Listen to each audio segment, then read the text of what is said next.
Էրեբունի բժշկական կենտրոնի և առողջապահության նախարարության համատեղ կազմակերպած գիտելիքների սիներգիան քաղցկեղի դեմ պայքարում թեմայով միջազգային բազմագիտական ուռուցքաբանական ամենամյա կոնֆերանսին մասնակցելու նպատակով Երևան են ժամանել ուռուցքաբաններ Ամերիկայի Միացյալ Նահանգներից, Չինաստանից, Ռուսաստանից, Բելարուսից և Վրաստանից։ Այստեղ են նաև Երևանի և մարզերի ուռուցքաբանական ծառայությունների մասնագետները։ Առողջապահության նախարարի ուռուցքաբանության գծով խորհրդատու Էրեբունի բժշկական կենտրոնի փոխտնօրեն Հայկուհի Գյոքչյանը կրկին մեկ հարկի տակ է հավաքել օնկոռեպրոդոկտոլոգներին, օնկովիրաբույժներին, մամոլոգներին, գենետիկներին, ռադիոթերապևտներին, կլինիկական ուռուցքաբաններին, բոլոր նրանց, ովքեր ամեն օր պայքարում են դեռևս դարիչարիք համարվող հիվանդության դեմ։ Այսօր մենք մտել ենք մի դարաշրջան, երբ պերսոնալիզացված, անհատականացված մոտեցումը կարևորվում է ուռուցքաբանության ոլորտում, այսինքն դա նշանակում է մոլեկուլյար գենետիկ անալիզների հիման վրա յուրաքանչյուր հիվանդ ստանում է սպეციფიկ անհատականացված մոտեցում։ Բժշկագիտության զարգացմանը զուգահեռ անընդհատ փոխվում են քաղցկեղի բուժման մոտեցումները եւ շարունակական կրթությունն ու փորձի փոխանակումը նման համաժողովներին մասնակցությունը լավագույն միջոցն են ծանոթանալու ուռուցքաբանության նոր մոտեցումներին։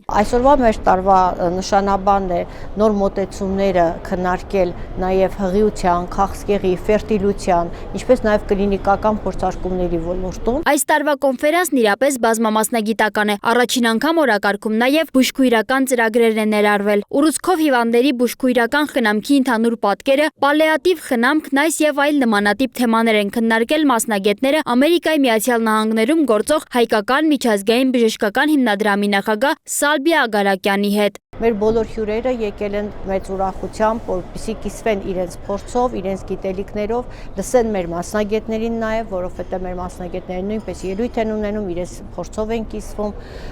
եւ իհարկե այս ամբողջը նպաստում է նրան, որպեսզի ուռուցքաբանությունը զարգանա Հայաստանի Հանրապետությունում եւ մեր մասնագետները համընթաց քայլեն ամբողջ աշխարհի բժիշկների հետ։ Ավարտելով համաժողովի աշխատանքները հյուրերը հայտնել են, որ կրկին սիրով սպասելու են հաջորդ հավաքին արևաշատ եւ հյուրընկալ Երևանում։ Սոնա Գիշյան, Free News, Ազատ լուրեր։